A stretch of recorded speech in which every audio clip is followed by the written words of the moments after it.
O padrão Bitcoin Audiobook, edição brasileira. Capítulo 7. Moeda sonante e liberdade individual. Sob um sistema monetário sonante, o governo teve que funcionar de uma maneira que é inimaginável para as gerações criadas no ciclo de novidades do século XX. Eles tinham que ser fiscalmente responsáveis. Sem um banco central capaz de aumentar a oferta de dinheiro para pagar a dívida do governo, os orçamentos do governo tinham que obedecer às regras de responsabilidade financeira que se aplicam a todas as entidades normais saudáveis, e que o nacionalismo monetário tentou revogar e a educação estatal tentou ofuscar. Para nós que vivemos hoje, criados com a propaganda dos governos onipotentes do século XX, muitas vezes é difícil imaginar um mundo em que a liberdade e a responsabilidade individuais substituam a autoridade do governo. No entanto, esse era o estado do mundo durante os períodos de maior progresso e liberdade humana. O governo foi restringido ao escopo de proteção das fronteiras nacionais, propriedade privada e liberdades individuais, deixando aos indivíduos uma magnitude muito grande de liberdade para fazer suas próprias escolhas e colher seus benefícios ou suportar seus custos. Começamos examinando criticamente a questão de saber se a oferta de dinheiro precisa ser gerenciada pelo governo em primeiro lugar, antes de passar a considerar as consequências do que acontece quando isso ocorre. O governo deve gerenciar a oferta de dinheiro? O golpe fundamental da modernidade é a ideia de que o governo precisa gerenciar a oferta de dinheiro. É uma suposição inicial inquestionável de todas as principais escolas econômicas de pensamento e partidos políticos. Não há um pingo de evidência do mundo real para validar essa afirmação, e todas as tentativas de gerenciar a oferta de dinheiro terminaram em desastre econômico. O gerenciamento da oferta de dinheiro é o problema que se disfarça de solução, o triunfo da esperança emocional sobre a razão clara, a raiz de todos os almoços grátis políticos vendidos a eleitores ingênuos. Funciona como uma droga altamente viciante e destrutiva, como a metanfetamina ou o açúcar, causa uma alta bonita no início, fazendo as vítimas se sentirem invencíveis, mas assim que o efeito desaparece, a queda é devastadora e tem o efeito da vítima implorando por mais. É nesse momento que é preciso fazer uma escolha difícil, sofrer os efeitos de abstinência de cessar o vício ou tomar outra dose, atrasar as contas por um dia, e suportar os danos de longo prazo. Para economistas keynesianos e marxistas, e outros defensores da teoria estatal da moeda, dinheiro é o que o Estado diz que é dinheiro e, portanto, é uma prerrogativa do Estado fazer com ele o que quiser, o que inevitavelmente significará imprimi-lo para gastar na consecução dos objetivos do Estado. O objetivo da pesquisa econômica, então, é decidir qual a melhor forma de expandir a oferta monetária e com que finalidade. Mas o fato de o ouro ter sido usado como dinheiro há milhares de anos, antes de os Estados-nação serem inventados, já é suficiente refutação dessa teoria. O fato de os bancos centrais ainda possuírem grandes quantidades de reservas de ouro, e ainda acumularem mais, atesta a natureza monetária duradoura do ouro, apesar de nenhum governo o exigir. Mas, quaisquer que sejam as queixas históricas que os defensores da teoria estatal da moeda possam ter com esses fatos, sua teoria foi obliterada diante de nossos olhos na última década pelo contínuo sucesso e crescimento do Bitcoin, que alcançou status monetário e ganhou valor superior à maioria das moedas estatais, puramente devido à sua vendabilidade confiável, apesar de nenhuma autoridade exigir seu uso como dinheiro. Hoje existem duas principais escolas de pensamento econômico aprovadas pelo governo, keynesianos e monetaristas.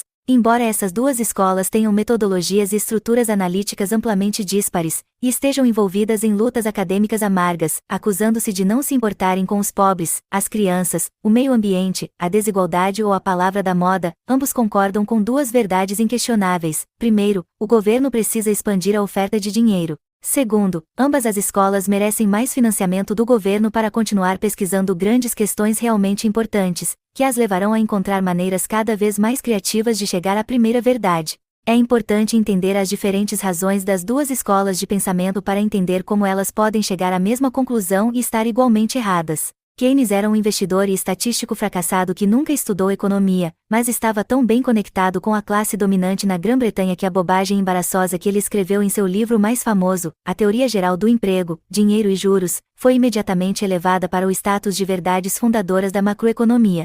Sua teoria começa com a suposição, completamente infundada e injustificada, de que a métrica mais importante na determinação do estado da economia é o nível de gastos agregados em toda a sociedade. Quando a sociedade gasta muito coletivamente, os gastos incentivam os produtores a criar mais produtos, empregando mais trabalhadores e alcançando o equilíbrio do emprego pleno. Se os gastos subirem demais, além da capacidade dos produtores de acompanhar, isso levará à inflação e a um aumento no nível geral de preços. Por outro lado, quando a sociedade gasta muito pouco, os produtores reduzem sua produção, demitindo trabalhadores e aumentando o desemprego, resultando em uma recessão. As recessões, para Keynes, são causadas por reduções abruptas no nível agregado de gastos. Keynes não era muito bom em entender o conceito de causalidade e explicações lógicas, então ele nunca se incomodou em explicar por que os níveis de gastos podem cair repentinamente. Em vez disso, apenas cunhou outra de suas famosas figuras de linguagem desajeitadas e totalmente sem sentido para salvá-lo do aborrecimento de uma explicação.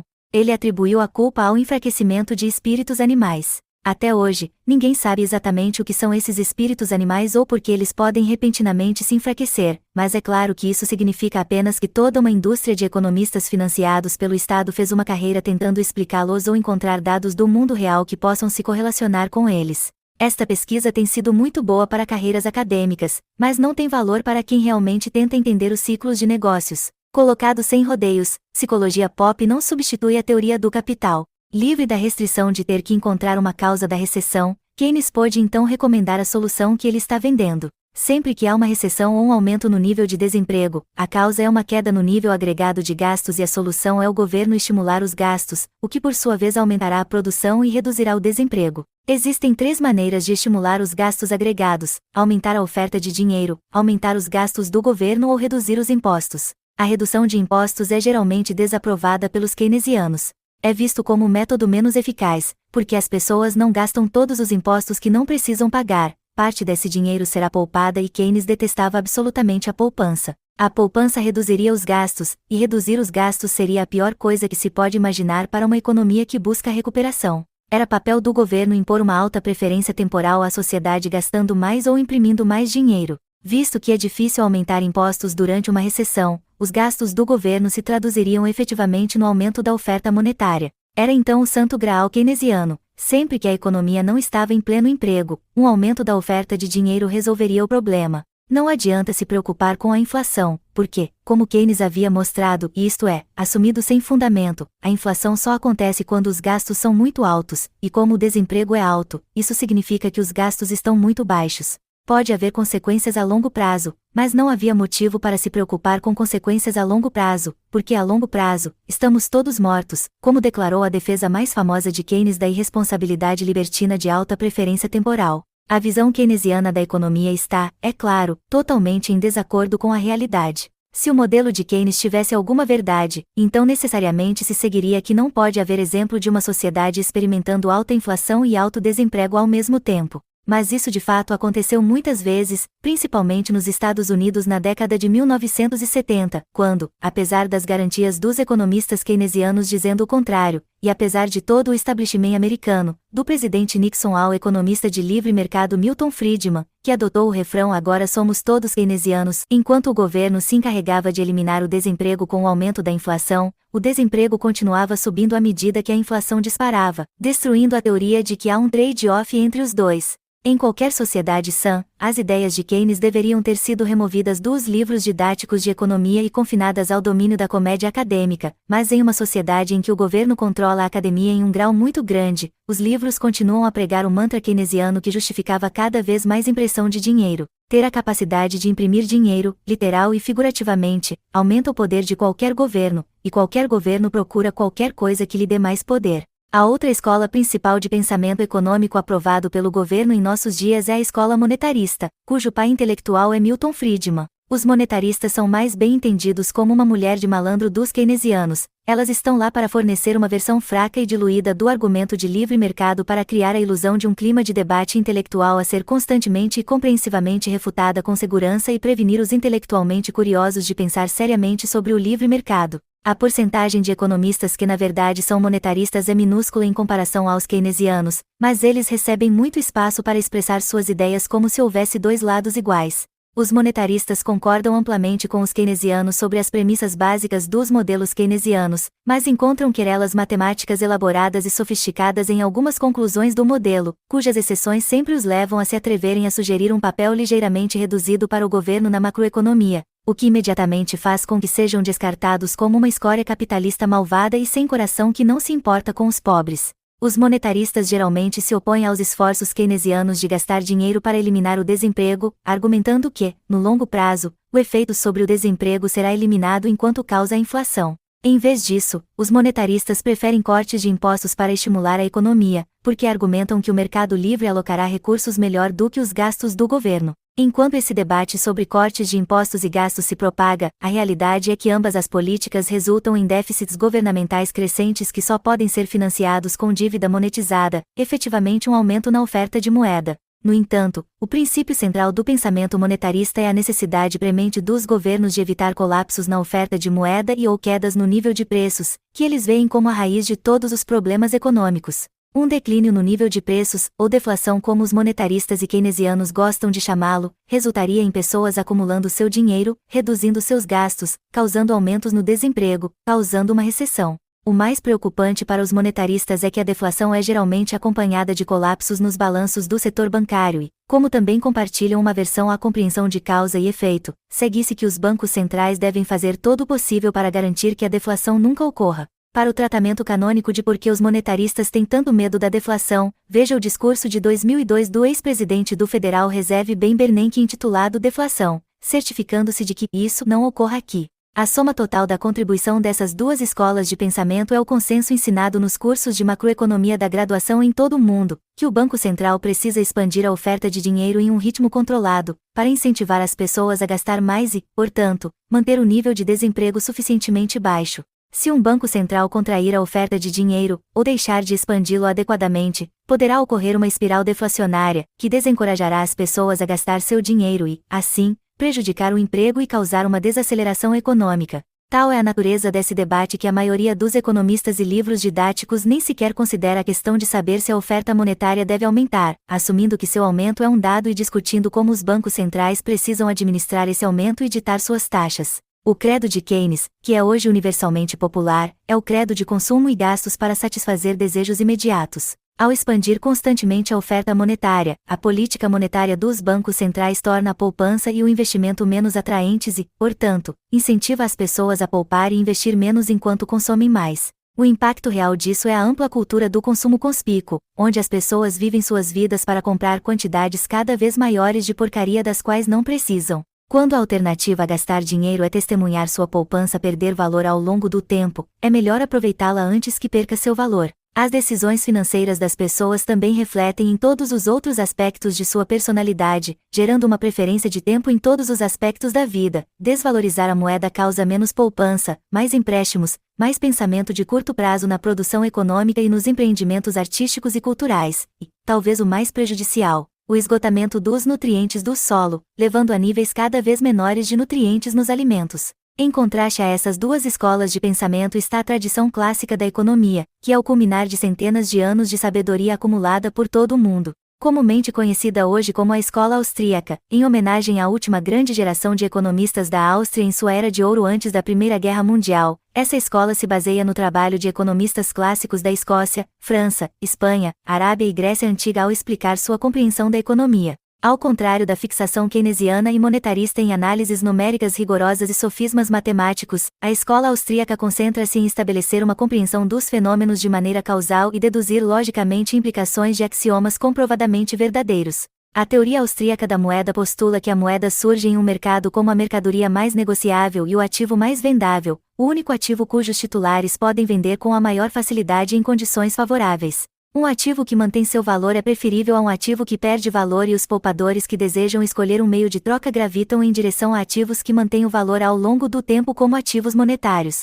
Os efeitos de rede significam que, eventualmente, apenas um ou alguns ativos podem emergir como meio de troca. Para Mises, a ausência de controle do governo é uma condição necessária para a solidez da moeda, visto que o governo terá a tentação de degradar sua moeda sempre que começar a acumular riqueza à medida que os poupadores investem nela. Ao colocar um limite máximo na oferta de Bitcoin, conforme discutido no capítulo 11, Nakamoto claramente não foi persuadido pelos argumentos de livros-textos básicos de macroeconomia e foi mais influenciado pela escola austríaca, que argumenta que a quantidade de dinheiro em si é irrelevante, que qualquer oferta de dinheiro é suficiente para administrar uma economia de qualquer tamanho, porque as unidades monetárias são infinitamente divisíveis e porque é apenas o poder de compra do dinheiro, em termos de bens e serviços reais que importa, e não sua quantidade numérica. Como Ludwig von Mises colocou, os serviços prestados pelo dinheiro são condicionados pela elevação de seu poder de compra. Ninguém quer ter em seu dinheiro um número definido de moedas ou um peso definido, quer-se manter uma reserva em dinheiro com uma quantidade definida de poder de compra.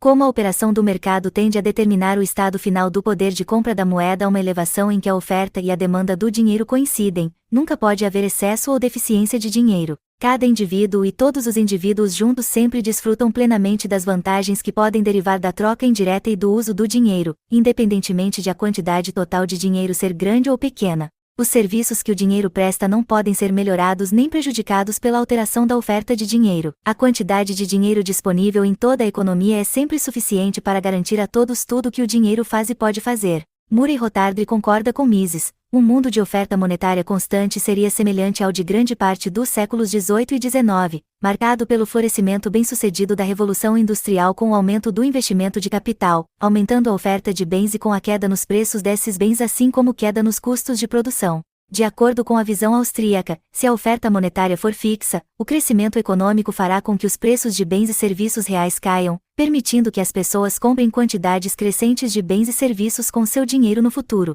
Esse mundo de fato desencorajaria o consumo imediato, como temem os keynesianos, mas incentivaria a poupança e o investimento para o futuro, onde mais consumo pode acontecer. Para uma escola de pensamento presa na alta preferência temporal, é compreensível que Keynes não entenda que o impacto do aumento da economia no consumo em qualquer momento presente é mais do que compensado pelos aumentos nos gastos causados pelo aumento da economia do passado. Uma sociedade que constantemente adia o consumo acabará sendo uma sociedade que consome mais a longo prazo do que uma sociedade com baixa poupança, uma vez que a sociedade com baixa preferência temporal investe mais, produzindo mais renda para seus membros. Mesmo com uma porcentagem maior de sua renda destinada à poupança, as sociedades de baixa preferência temporal acabarão tendo níveis mais altos de consumo no longo prazo, bem como maior estoque de capital.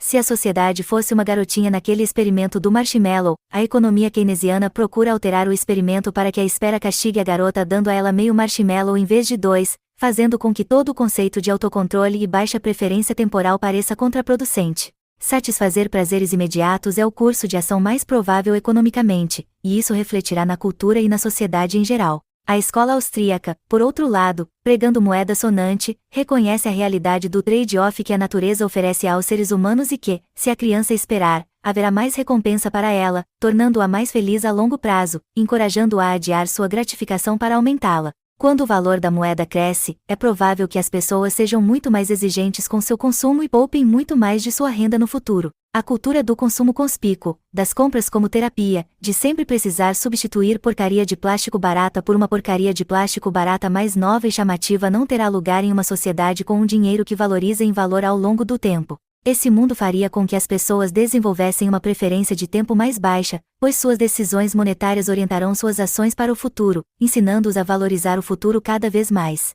Assim, podemos ver como essa sociedade levaria as pessoas não apenas a poupar e investir mais, mas também a serem orientadas moral, artística e culturalmente para o futuro a longo prazo. Uma moeda que valoriza em valor incentiva a poupança, na medida em que a poupança ganha poder de compra ao longo do tempo. Por isso, incentiva o consumo diferido, resultando numa preferência temporal mais baixa. Uma moeda que se desvaloriza em valor, por outro lado, deixa os cidadãos constantemente buscando retornos para vencer a inflação, retornos que devem apresentar um risco e, portanto, levam a um aumento do investimento em projetos de risco e uma maior tolerância a riscos entre os investidores, levando ao aumento de perdas. Sociedades com dinheiro de valor estável geralmente desenvolvem uma baixa preferência temporal, aprendendo a poupar e pensar no futuro, enquanto sociedades com alta inflação e economias depreciadas desenvolverão alta preferência temporal à medida que as pessoas perdem a noção da importância de poupar e se concentram no prazer imediato. Além disso, uma economia com uma moeda em valorização testemunharia investimentos apenas em projetos que oferecem um retorno real positivo sobre a taxa de valorização do dinheiro,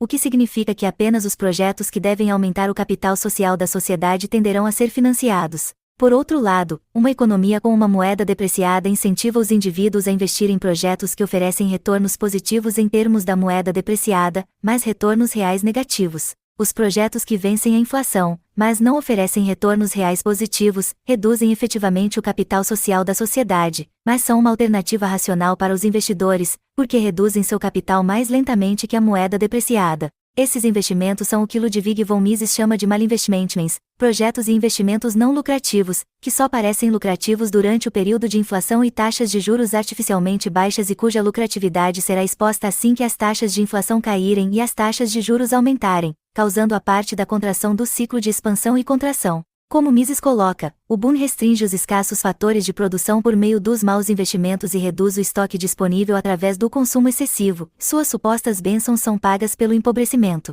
Esta exposição ajuda a explicar por que os economistas da escola austríaca são mais favoráveis ao uso do ouro como dinheiro, enquanto os principais economistas keynesianos apoiam a emissão do dinheiro governamental elástico que pode ser expandido a pedido do governo. Para os keynesianos, o fato de que os bancos centrais do mundo inteiro operarem com moedas fiduciárias é testemunho da superioridade de suas ideias. Para os austríacos, por outro lado, o fato de os governos terem de recorrer a medidas coercitivas de proibir o ouro como dinheiro e forçar o pagamento em moedas fiduciárias é ao mesmo tempo um testemunho da inferioridade da moeda fiduciária e de sua incapacidade de obter sucesso no mercado livre. É também a causa raiz de todos os ciclos econômicos de retração e expansão. Enquanto os economistas keynesianos não têm explicação para o porquê de as recessões acontecerem além de invocar espíritos animais, os economistas da escola austríaca desenvolveram a única teoria coerente que explica a causa dos ciclos de negócios, a teoria austríaca do ciclo econômico, moeda fraca e guerra perpétua. Como discutido no capítulo 7 sobre a história do dinheiro,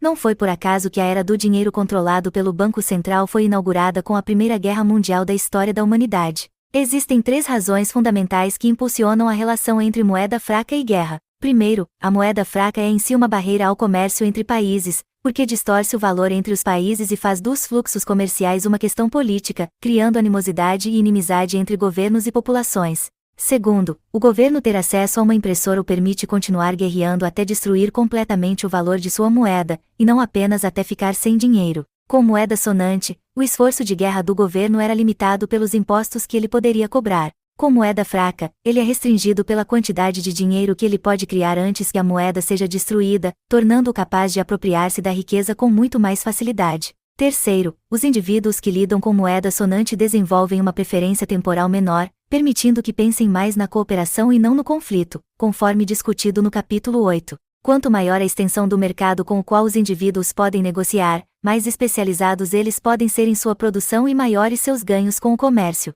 A mesma quantidade de mão de obra gasta trabalhando em uma economia primitiva de 10 pessoas levaria a um padrão de vida material muito mais baixo do que se tivesse sido gasto em um mercado maior de 1.000 ou 1 milhão de pessoas. O indivíduo moderno que vive em uma sociedade de livre comércio é capaz de trabalhar algumas horas por dia em um trabalho altamente especializado e, com o dinheiro que ganha, pode comprar os bens que deseja de qualquer produtor do planeta inteiro com o menor custo e melhor qualidade. Para apreciar plenamente os ganhos advindos do comércio, imagine tentar viver sua vida em autossuficiência. A sobrevivência básica se tornaria uma tarefa muito difícil para qualquer um de nós, já que nosso tempo é gasto de maneira ineficiente e infrutífera, tentando fornecer os princípios básicos da sobrevivência para nós mesmos. O dinheiro é o meio através do qual o comércio ocorre e a única ferramenta pela qual o comércio pode se expandir além do escopo de pequenas comunidades com estreitas relações pessoais. Para que o mecanismo de preços funcione, os preços precisam ser denominados em uma forma sonante de moeda em toda a comunidade que negocia com ele. Quanto maior a área usando uma moeda comum, mais fácil e maior o escopo de comércio dentro da área. O comércio entre os povos cria uma coexistência pacífica, dando a eles um interesse pessoal na prosperidade um do outro. Quando as comunidades usam diferentes tipos de moeda fraca, o comércio se torna mais complicado, pois os preços variam de acordo com a variação do valor das moedas, tornando os termos do comércio imprevisíveis e muitas vezes tornando contraproducente o planejamento da atividade econômica além fronteiras. Sendo predispostos a focar no futuro, indivíduos com uma baixa preferência temporal têm menor probabilidade de entrar em conflito do que aqueles que são orientados pelo presente. O conflito é por natureza destrutivo e, na maioria dos casos, as pessoas inteligentes e orientadas para o futuro entendem que não há vencedores em conflitos violentos, porque os vencedores provavelmente sofrerão mais perdas do que se tivessem acabado de se abster de participar do conflito em primeiro lugar. As sociedades civilizadas funcionam com a premissa de que as pessoas respeitam as vontades umas das outras e, se houver conflitos, tentam uma solução pacífica.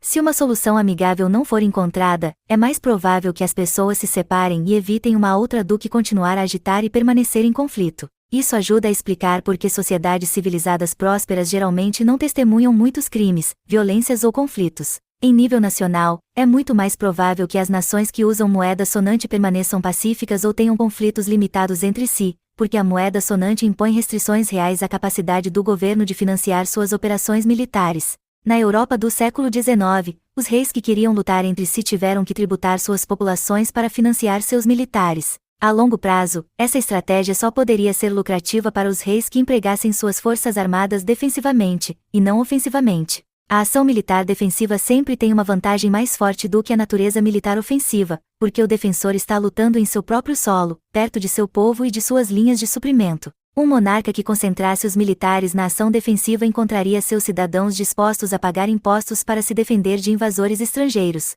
Mas um monarca que se envolvia em prolongadas aventuras estrangeiras para se enriquecer provavelmente enfrentaria ressentimento por parte de sua população e incorreria em custos significativos na luta contra outros exércitos em seu próprio solo. Isso pode ajudar a explicar por que o século XX foi o mais mortífero da história registrada. O relatório do Desenvolvimento Humano das Nações Unidas de 2005 analisou a morte por conflitos nos últimos 5 séculos e considerou o século XX o mais mortífero. Mesmo quando as principais nações europeias entraram em guerra entre si na era do padrão ouro, as guerras eram geralmente breves e travadas em campos de batalha entre exércitos profissionais. Uma grande guerra do século XIX na Europa foi a Guerra Franco-Prussiana de 1870 a 1871, que durou 9 meses e matou cerca de 150 mil pessoas, aproximadamente a média de uma semana na Segunda Guerra Mundial, financiada pela moeda governamental fraca do século XX. Com o padrão ouro restringindo-os a financiar a guerra pela tributação, os governos europeus tiveram que ter suas despesas preparadas antes da batalha, gastá-las na preparação de suas forças armadas da maneira mais eficaz possível e tentar uma vitória decisiva.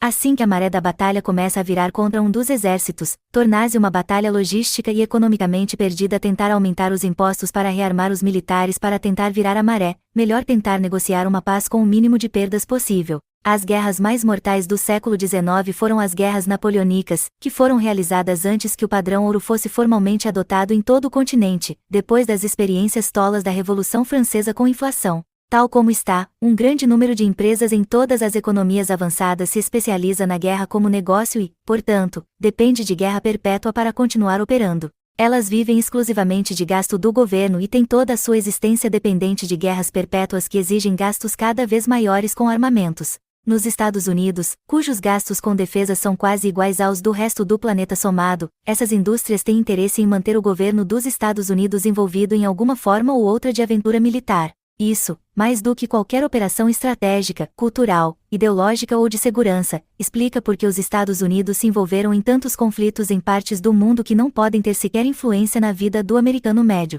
Somente com moeda fraca essas empresas podem crescer em magnitude tão grande que podem influenciar a imprensa, a academia e os think tanks a bater continuamente os tambores de mais guerra. Governo limitado versus governo onipotente. Em sua extensa história de 5 séculos da civilização ocidental, do amanhecer até a decadência, Jacques Barzun identifica o fim da Primeira Guerra Mundial como o ponto de virada crucial para iniciar a decadência, a degeneração e a queda do Ocidente. Foi depois dessa guerra que o Ocidente sofreu com o que Barzun chama de a Grande Mudança, a substituição do liberalismo pela liberalidade, o impostor reivindicando seu manto, mas na realidade é seu exato oposto. O liberalismo triunfou no princípio de que o melhor governo é o que menos governa, agora, para todas as nações ocidentais. A sabedoria política reformulou esse ideal de liberdade em liberalidade. A mudança colocou o vocabulário em desordem. Enquanto o liberalismo mantinha o papel do governo de permitir que os indivíduos vivessem em liberdade, desfrutassem dos benefícios e sofressem as consequências de suas ações, a liberalidade era a noção radical de que era papel do governo permitir que os indivíduos se entregassem a todos os seus desejos, enquanto os protegem das consequências. Socialmente, economicamente e politicamente, o papel do governo foi reformulado como o gênio da concessão de desejos, e a população apenas teve que votar no que queria que fosse cumprido. O historiador francês Elie Aleve definiu a Era das Tiranias como tendo começado em 1914 com a Primeira Guerra Mundial, quando as principais potências do mundo mudaram para a nacionalização econômica e intelectual. Nacionalizaram os meios de produção e mudaram para os modos sindicalistas e corporativistas de organização da sociedade, enquanto suprimiam as ideias que eram vistas como sendo contrárias ao interesse nacional, bem como a promoção do nacionalismo no que ele denominou a organização do entusiasmo. Essa concepção liberal clássica de governo só é possível em um mundo com moeda sonante, que age como uma restrição natural contra o autoritarismo e o excesso de poder do governo. Enquanto o governo teve que tributar seu povo para financiar suas operações, ele teve que restringir suas operações ao que seus sujeitos consideravam tolerável. Os governos tinham que manter um orçamento equilibrado, mantendo sempre o consumo dentro dos limites dos ganhos tributários. Numa sociedade de moeda sonante, o governo depende do consentimento de sua população para financiar suas operações. Toda nova proposta de ação governamental terá que ser paga antecipadamente em impostos ou pela venda de títulos do governo de longo prazo, fornecendo à população uma medida precisa dos custos reais dessa estratégia, que eles poderiam comparar facilmente com os benefícios. Um governo que busca financiamento para projetos legítimos de defesa e infraestrutura nacional teria pouca dificuldade em impor impostos e vender títulos à população que via os benefícios diante de seus olhos. Mas um governo que aumenta os impostos para financiar o estilo de vida luxuoso de um monarca gera ressentimento em massa entre sua população, pondo em risco a legitimidade de seu governo e tornando-o cada vez mais precário. Quanto mais onerosas as tributações e imposições do governo, maior a probabilidade de a população se recusar a pagar impostos, aumentar significativamente os custos de cobrança de impostos ou se opor ao governo e substituí-lo, seja pelo voto ou pela bala. A moeda sonante, então, reforçou uma certa honestidade e transparência nos governos, restringindo seu governo ao que era desejável e tolerável para a população. Permitiu uma contabilidade honesta em toda a sociedade dos custos e benefícios das ações, bem como a responsabilidade econômica necessária para qualquer organização, indivíduo ou ser vivo ter sucesso na vida. O consumo deve vir após a produção. A moeda fraca, por outro lado, permite que os governos comprem lealdade e popularidade gastando na consecução de objetivos populares sem ter que apresentar a conta ao seu povo. O governo simplesmente aumenta a oferta de dinheiro para financiar qualquer esquema mal pensado que inventa e o verdadeiro custo de tais esquemas só é sentido pela população nos próximos anos, quando a inflação da oferta monetária fizer com que os preços subam, momento em que a culpa pela destruição do valor da moeda pode ser facilmente colocada em inúmeros fatores, geralmente envolvendo alguns planos nefastos elaborados por estrangeiros, banqueiros, minorias étnicas locais ou governos, anteriores ou futuros.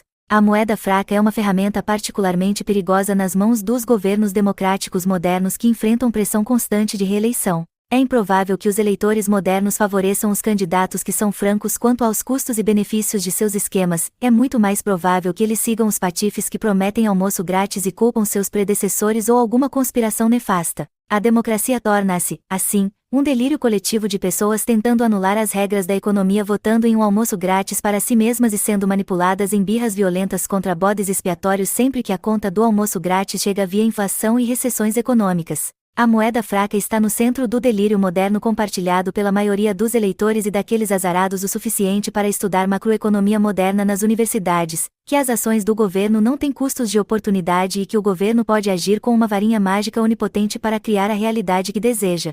Seja a redução da pobreza, fiscalização da moralidade, assistência médica, educação, infraestrutura, reforma das instituições políticas e econômicas de outros países ou substituição das regras de oferta e demanda de qualquer bem emocionalmente importante. A maioria dos cidadãos modernos vive na ilusória ilha dos sonhos em que nada disso tem custos reais e tudo o que é necessário para que essas metas sejam alcançadas é vontade política, liderança forte e ausência de corrupção. A moeda fraca erradicou a noção de trade-offs e custos de oportunidade da mente das pessoas que pensam em assuntos públicos. Chocará os cidadãos comuns ter o mais óbvio mostrado para eles. Todas essas coisas legais que vocês desejam não podem ser geradas do nada e sem custo algum pelo seu político favorito ou seu oponente. Todas elas precisam ser feitas por pessoas reais, pessoas que precisam acordar de manhã e passar dias e anos trabalhando para lhes dar o que desejam, negando a si mesmos a chance de trabalhar em outras coisas que eles preferem produzir. Embora nenhum político tenha sido eleito por reconhecer essa realidade, a urna não pode derrubar a escassez fundamental do tempo humano.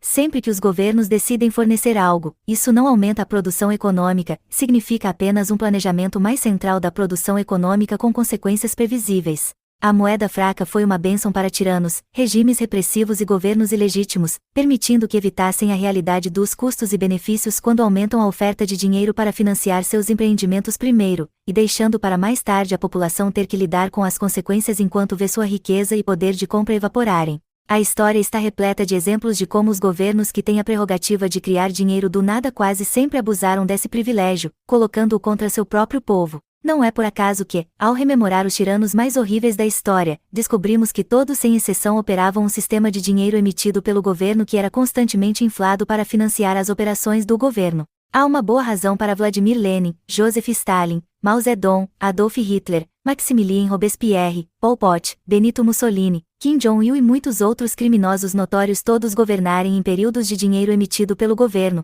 que poderiam ser impressos à vontade para financiar suas megalomanias genocidas e totalitárias. Pelo mesmo motivo, as sociedades que deram origem a esses assassinos em massa não produziram ninguém próximo ao seu nível de criminalidade quando viviam sob sistemas monetários sadios, que exigiam que os governos tributassem antes de gastar. Nenhum desses monstros tinha sequer abolido a moeda sonante para financiar seu assassinato em massa. A destruição da moeda sonante já havia acontecido antes, aclamada com maravilhosas histórias bonitas envolvendo crianças, educação, libertação dos trabalhadores e orgulho nacional. Mas depois que o dinheiro foi destruído, ficou muito fácil para esses criminosos assumirem o poder e assumirem o comando de todos os recursos de sua sociedade, aumentando a oferta de moeda fraca. A moeda fraca torna o poder do governo potencialmente limitado, com grandes consequências para cada indivíduo, forçando a política ao centro das suas vidas e redirecionando grande parte da energia e dos recursos da sociedade para o jogo de soma zero de quem deve governar e como. A moeda sonante, por outro lado, faz da forma de governo uma questão com consequências limitadas. Uma democracia, república ou monarquia são restringidas por moeda sonante, permitindo à maioria dos indivíduos um grande grau de liberdade em sua vida pessoal. Seja nas economias soviética ou capitalista, a noção do governo administrando ou gerenciando a economia para atingir objetivos econômicos é vista como boa e necessária. Vale a pena voltar aqui aos pontos de vista de John Maynard Keynes para entender as motivações do sistema econômico que ele propõe, com o qual a humanidade teve que lidar nas últimas décadas. Em um de seus artigos menos conhecidos, The End of Laissez-faire, Keynes oferece sua concepção de qual deveria ser o papel do governo em uma sociedade. Keynes expressa sua oposição ao liberalismo e individualismo, o que seria de esperar, mas também apresenta os fundamentos de sua oposição ao socialismo, afirmando: o socialismo estatal do século XIX surgiu de Bentham, livre concorrência etc., e é, em alguns aspectos mais claro, em alguns aspectos uma versão mais confusa, da mesma filosofia subjacente ao individualismo do século XIX. Ambos igualmente enfatizaram toda a liberdade, uma para evitar negativamente as limitações sobre a liberdade existente, a outra para destruir positivamente os monopólios naturais ou adquiridos. São reações diferentes à mesma atmosfera intelectual. O problema de Keynes com o socialismo, então, é que seu objetivo final era aumentar a liberdade individual. Para Keynes, o objetivo final não deve lidar com questões triviais como liberdade individual, mas sim com o controle governamental de áreas da economia ao seu gosto. Ele descreve 3 arenas principais nas quais considera vital o papel do governo. Primeiro, o controle deliberado da moeda e do crédito por uma instituição central, a crença que lançou as bases para os bancos centrais modernos. Segundo, e relacionado ao primeiro, Keynes acreditava que era papel do governo decidir a escala na qual é desejável que a comunidade como um todo poupe, a escala na qual essa poupança deve ir para o exterior na forma de investimentos estrangeiros, e se a atual organização do mercado de investimentos distribui a poupança nos canais nacionalmente mais produtivos. Eu não acho que essas questões devam ser deixadas inteiramente para os caprichos do julgamento privado e dos lucros privados, como são atualmente. E, finalmente, Keynes acreditava que era papel do governo elaborar uma política nacional abrangente sobre qual o tamanho da população, maior ou menor do que atualmente ou igual, é o mais vantajoso, e, tendo estabelecido essa política, precisamos tomar medidas para colocá-la em operação. O tempo pode chegar um pouco mais tarde, quando a comunidade como um todo deve prestar atenção à qualidade inata e também ao mero número de seus futuros membros. Em outras palavras, a concepção keynesiana do Estado, de onde vieram as doutrinas modernas dos bancos centrais, amplamente defendidas por todos os banqueiros centrais, e que moldam a grande maioria dos livros econômicos escritos em todo o mundo, vem do lugar de um homem que queria o direcionamento governamental de 2 áreas importantes da vida. Primeiro, o controle das decisões sobre dinheiro, crédito, poupança e investimento, o que significava a centralização totalitária da alocação de capital e destruição do empreendimento privado livre, tornando os indivíduos totalmente dependentes do governo para sua sobrevivência básica e, segundo, o controle da quantidade e qualidade da população, o que significava eugenia. E, diferentemente dos socialistas, Keynes não buscou esse nível de controle sobre os indivíduos para aumentar sua liberdade no longo prazo, mas para desenvolver uma grande visão de sociedade como ele achava melhor. Embora os socialistas possam ter tido a decência de pelo menos fingir querer escravizar o homem para seu próprio bem e libertá-lo no futuro, Keynes desejava a escravidão governamental por si só, como objetivo final. Isso pode ajudar a explicar por que Murray Rothbard disse: há apenas uma coisa boa sobre Marx, pelo menos ele não era keynesiano. Embora tal concepção possa soar boa para idealistas da Torre de Marfim que imaginam que isso levará apenas a resultados positivos, na realidade isso leva à destruição dos mecanismos de mercado necessários para a produção econômica. Nesse sistema, o dinheiro deixa de funcionar como um sistema de informação para a produção, mas como um programa de lealdade ao governo. O capítulo 6 explicou como qualquer mercadoria que adquira um papel monetário incentivaria as pessoas a produzir mais dessa mercadoria.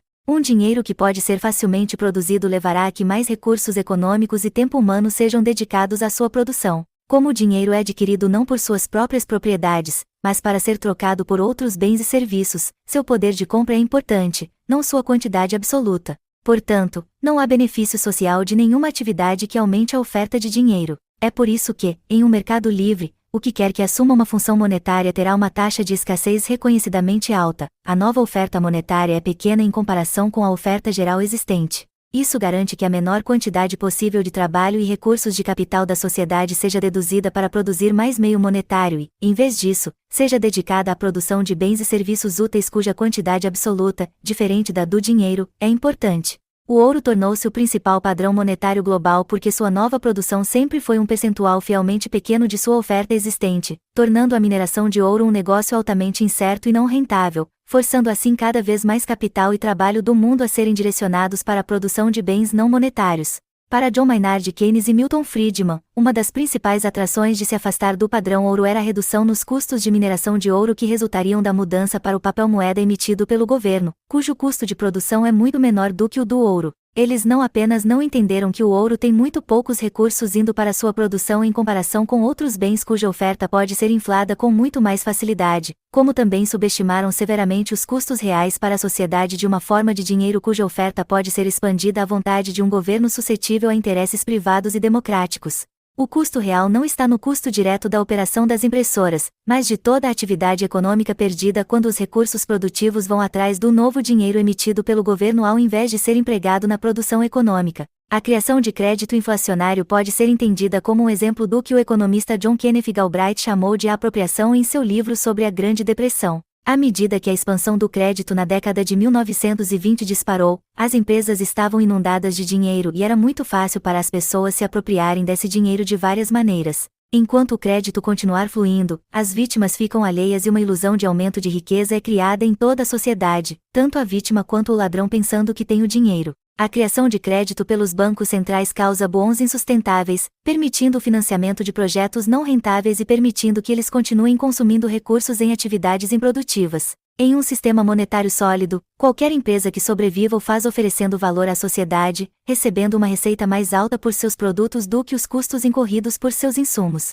O negócio é produtivo porque transforma insumos de um determinado preço de mercado em produtos com um preço de mercado mais alto. Qualquer empresa que produza produtos avaliados em valores inferiores aos seus insumos sai do negócio, seus recursos são liberados para serem utilizados por outras empresas mais produtivas, no que o economista Joseph Schumpeter chamou de destruição criativa. Não pode haver lucro em um mercado livre sem o risco real de perda, e todos são forçados a arriscar a pele. O fracasso é sempre uma possibilidade real e pode ser caro. A moeda fraca emitida pelo governo, no entanto, pode paralisar esse processo, mantendo as empresas improdutivas mortas-vivas, o equivalente econômico de zumbis ou vampiros usando os recursos das empresas vivas e produtivas para produzir coisas com menos valor do que os recursos necessários para produzi-las. Ele cria uma nova casta social que existe de acordo com regras diferentes das de todos os outros, sem arriscar a pele. Sem enfrentar nenhum teste de mercado por seu trabalho, eles estão isolados das consequências de suas ações. Essa nova casta existe em todos os setores econômicos com a ajuda do dinheiro governamental. Não é possível estimar com precisão o percentual da atividade econômica na economia mundial moderna que vai para o dinheiro impresso pelo governo em vez da produção de bens e serviços úteis à sociedade, mas é possível ter uma ideia observando quais empresas e setores sobrevivem devido ao sucesso no teste do mercado livre e quais só estão vivos graças à generosidade do governo, seja fiscal ou monetária. O incentivo fiscal é o método mais fácil de detecção da criação de zumbis. Todas as empresas que recebem apoio direto do governo e a grande maioria das empresas que estão vivas graças à venda de seus produtos ao setor público são efetivamente zumbis. Se essas empresas tivessem sido produtivas para a sociedade, indivíduos livres teriam voluntariamente separado parte de seu dinheiro para pagar por seus produtos. O fato de não poderem sobreviver com pagamentos voluntários mostra que essas empresas são um fardo e não um ativo produtivo para a sociedade.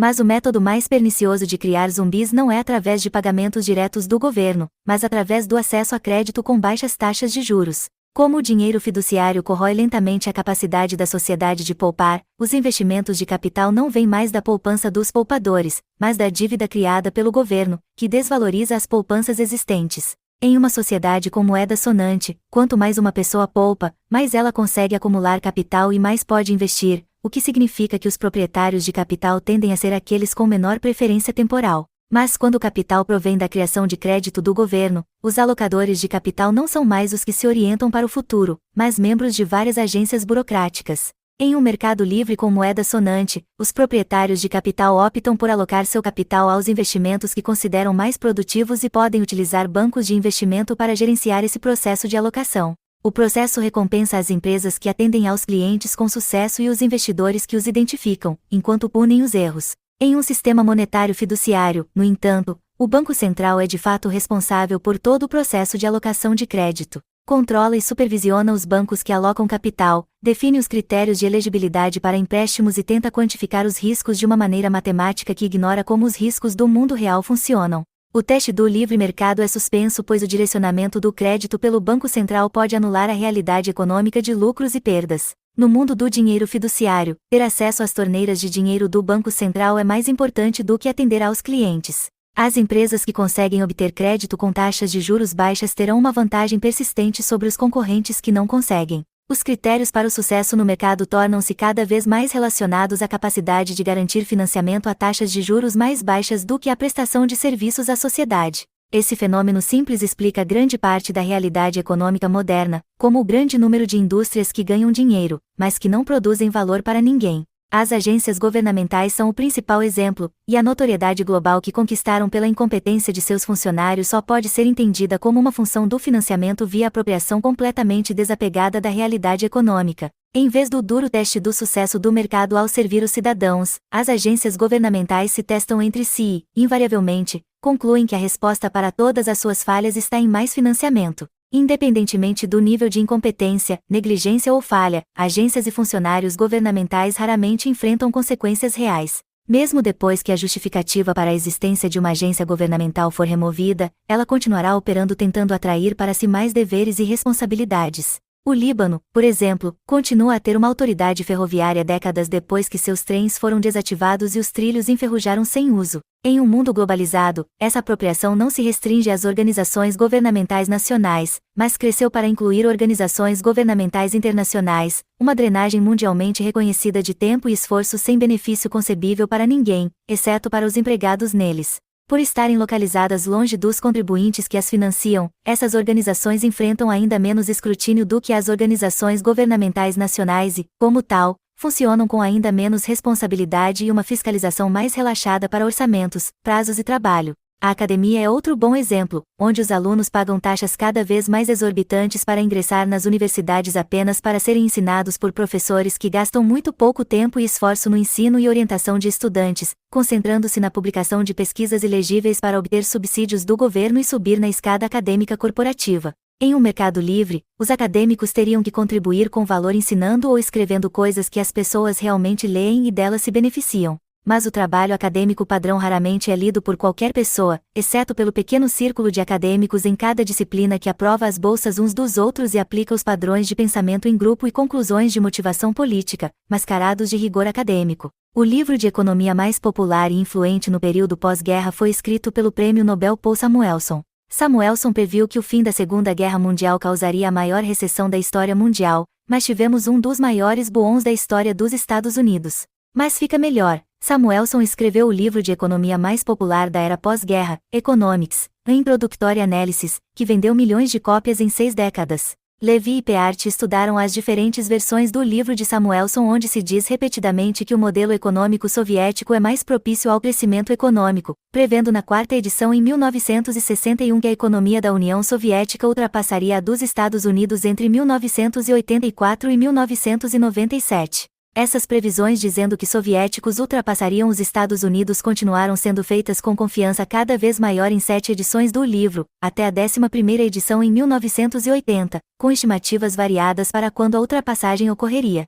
Na 13ª edição, publicada em 1989, que foi para as mesas de estudantes universitários enquanto a União Soviética começava a se desfazer. Samuelson e seu então coautor William Nordhaus escreveram: a economia soviética é prova de que, ao contrário do que muitos céticos acreditavam anteriormente, uma economia de comando socialista pode funcionar e até prosperar. Isso não ficou restrito a um único livro, pois Levy e Peart mostram que essas ideias eram comuns em muitas edições do que provavelmente era o segundo livro de economia mais popular, o livro de economia de McConnell Princípios, Políticas e Problemas, além de vários outros livros de economia. Qualquer estudante que aprendeu economia no período pós-guerra em uma universidade seguindo um currículo americano, a maioria dos estudantes do mundo, aprendeu que o modelo soviético é uma maneira mais eficiente de organizar a atividade econômica. Mesmo após o colapso e o fracasso total da União Soviética, os mesmos livros didáticos continuaram sendo ensinados nas mesmas universidades, com as edições mais recentes removendo as proclamações grandiosas sobre o sucesso soviético, sem questionar o restante de sua visão de mundo econômica e ferramentas metodológicas. Como é que esses livros didáticos com falhas óbvias continuam a ser ensinados, e como é que a visão de mundo keynesiana, tão irreparavelmente destruída pela realidade nas últimas 7 décadas desde o crescimento rápido após a Segunda Guerra Mundial até a estagflação dos anos 70, ao colapso da União Soviética, ainda é ensinada nas universidades? O mestre dos economistas keynesianos de hoje, Paul Krugman, chegou a escrever sobre como uma invasão alienígena seria ótima para a economia, pois obrigaria o governo a gastar e mobilizar recursos. Em um sistema econômico de mercado livre, nenhuma universidade que se preze desejaria ensinar a seus alunos coisas tão patentemente erradas e absurdas, já que ela se esforçaria para armar seus alunos com o conhecimento mais útil possível. Porém, em um sistema acadêmico completamente corrompido pelo dinheiro governamental, o currículo não é determinado por sua concordância com a realidade, mas sim por sua concordância com a agenda política dos governos que os financiam. E os governos, universalmente, amam a economia keynesiana hoje pela mesma razão que a amavam na década de 1930, oferece-lhes o sofisma e a justificativa para adquirir cada vez mais poder e dinheiro. Essa discussão pode continuar a incluir muitos outros campos e disciplinas na academia moderna, onde o mesmo padrão se repete. O financiamento proveniente de agências governamentais é monopolizado por grupos de acadêmicos com ideias semelhantes que compartilham preconceitos fundamentais.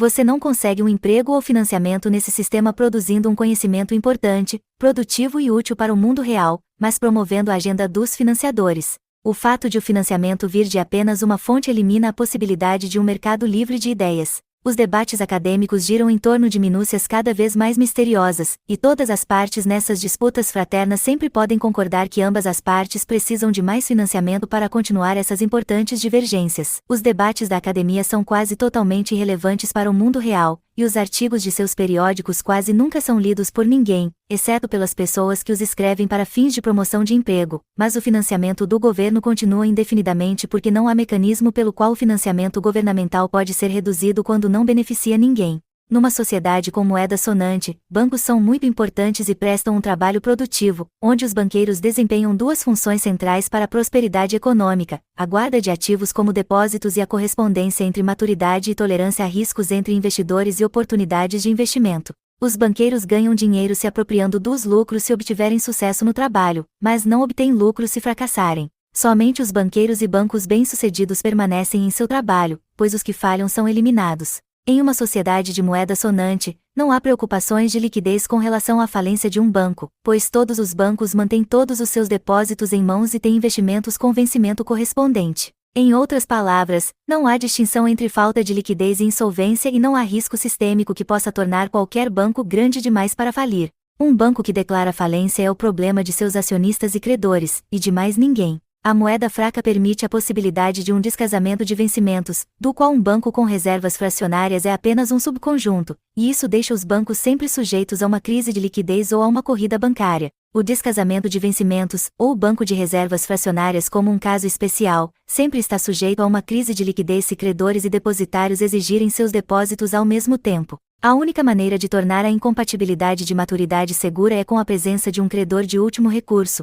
pronto para emprestar aos bancos em caso de uma corrida bancária. Em uma sociedade com moeda sonante, um banco central teria que tributar todos os que não estavam envolvidos no banco para lhe injetar liquidez. Em uma sociedade com moeda fraca, o Banco Central é simplesmente capaz de criar uma nova oferta de dinheiro e usá-la para injetar liquidez no banco. A moeda fraca, portanto, cria uma distinção entre liquidez e solvência. Um banco pode ser solvente em termos do valor presente líquido de seus ativos, mas enfrenta um problema de liquidez que o impede de cumprir suas obrigações financeiras dentro de um determinado período de tempo. Mas a falta de liquidez em si pode desencadear uma corrida bancária, se depositantes e credores buscarem retirar seus depósitos do banco. Pior ainda, a falta de liquidez em um banco pode levar à falta de liquidez em outros bancos que lidam com esse banco, criando problemas de riscos sistêmicos. Se o Banco Central se comprometer de maneira crível a fornecer liquidez nesses casos, no entanto, não haverá medo de uma crise de liquidez, o que, por sua vez, evita o cenário de uma corrida bancária, deixando o sistema bancário seguro.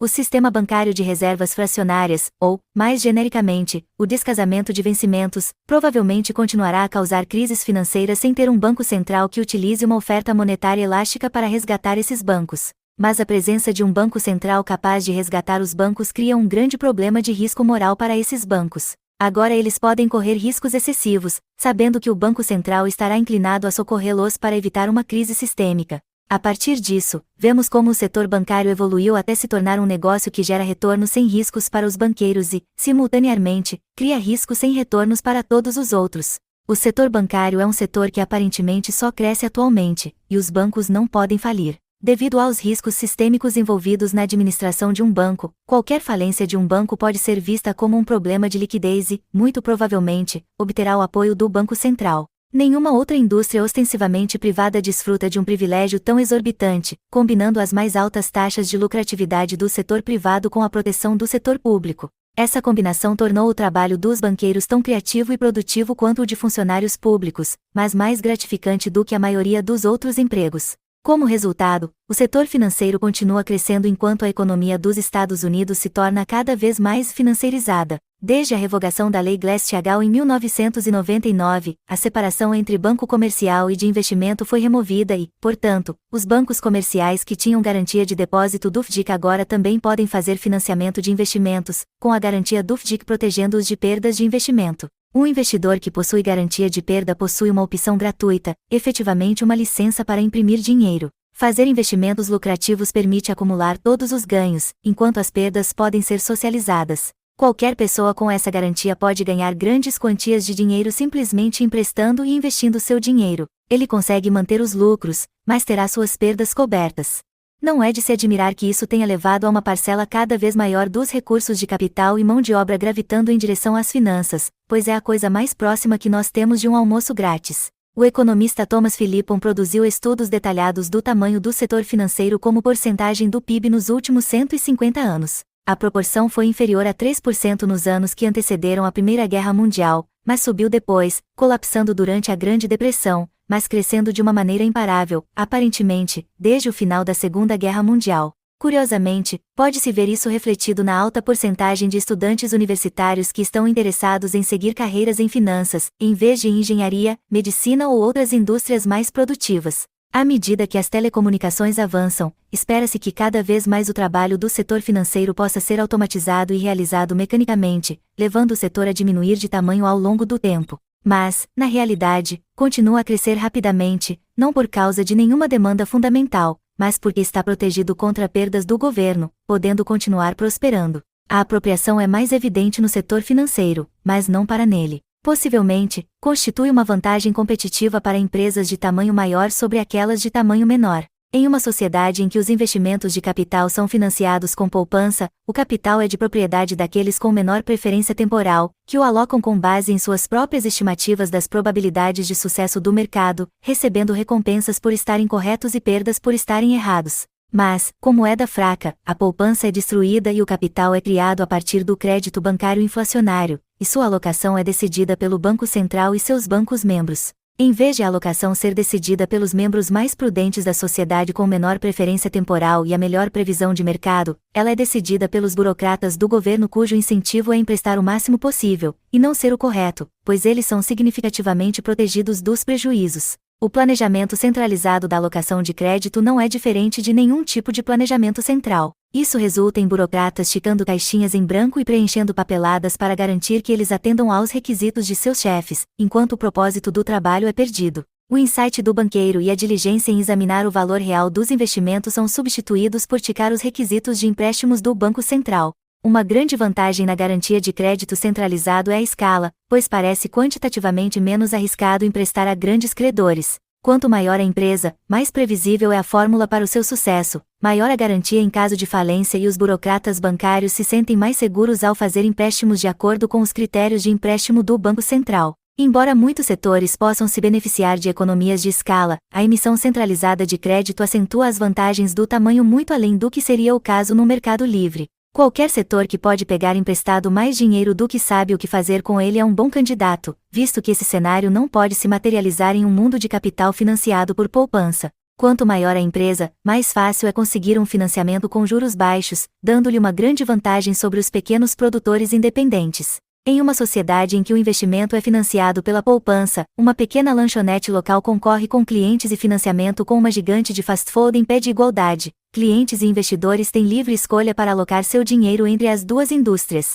Os benefícios das economias de escala competem com os benefícios da atenção pessoal e do relacionamento entre o cozinheiro e o cliente do restaurante, e o teste do mercado decide. Mas em um mundo em que os bancos centrais alocam crédito, a empresa maior tem a vantagem de conseguir financiamento a uma taxa baixa que seus concorrentes menores não podem obter. Isso ajuda a explicar por que os produtores de alimentos em larga escala proliferam tão amplamente em todo o mundo, pois suas taxas de juros mais baixas lhes permitem margens mais altas.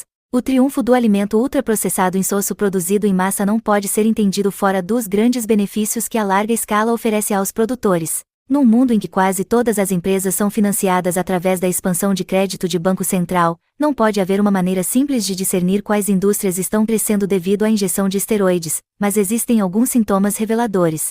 Qualquer setor em que as pessoas se queixam de seu chefe imbecil provavelmente faz parte disso, porque os chefes só podem se dar ao luxo de serem idiotas na falsa realidade econômica do crédito abundante. Em uma empresa produtiva que oferece um serviço valioso à sociedade, o sucesso depende de clientes satisfeitos. Os trabalhadores são recompensados por quão bem eles executam essa tarefa essencial, e os chefes que maltratam seus trabalhadores perderão os trabalhadores para os concorrentes ou destruirão seus negócios rapidamente. Em uma empresa improdutiva que não serve à sociedade e depende de generosidade burocrática para sua sobrevivência, não há um padrão significativo pelo qual recompensar ou punir trabalhadores.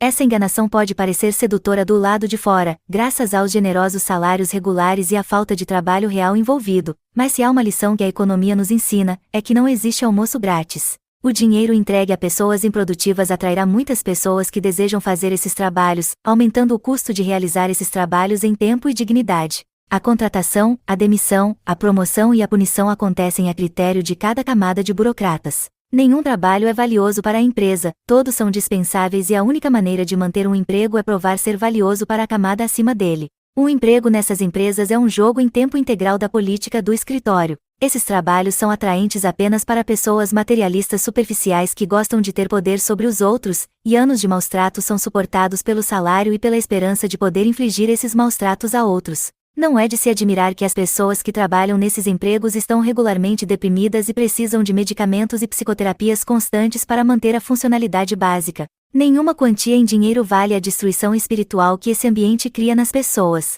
Embora essas organizações não enfrentem nenhuma responsabilidade real, o lado ruim de não ter produtividade é que é bem possível que uma autoridade recém-eleita assuma o cargo e consiga quebrá-las em questão de semanas.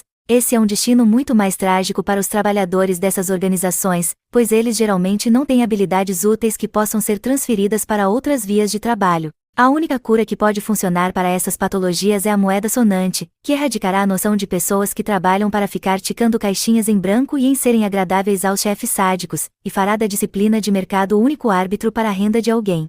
Se você se encontra trabalhando em uma dessas indústrias, onde o estresse de seu trabalho se concentra apenas em agradar seu chefe, em vez de produzir algo de valor, e não está satisfeito com essa realidade, você pode ficar aliviado ou assustado ao perceber que o mundo não precisa ser assim, e seu trabalho pode não sobreviver para sempre, pois a impressão de dinheiro de seu governo pode não continuar trabalhando para sempre. Continue lendo, porque as virtudes do dinheiro sólido podem inspirar um novo mundo de oportunidades para você.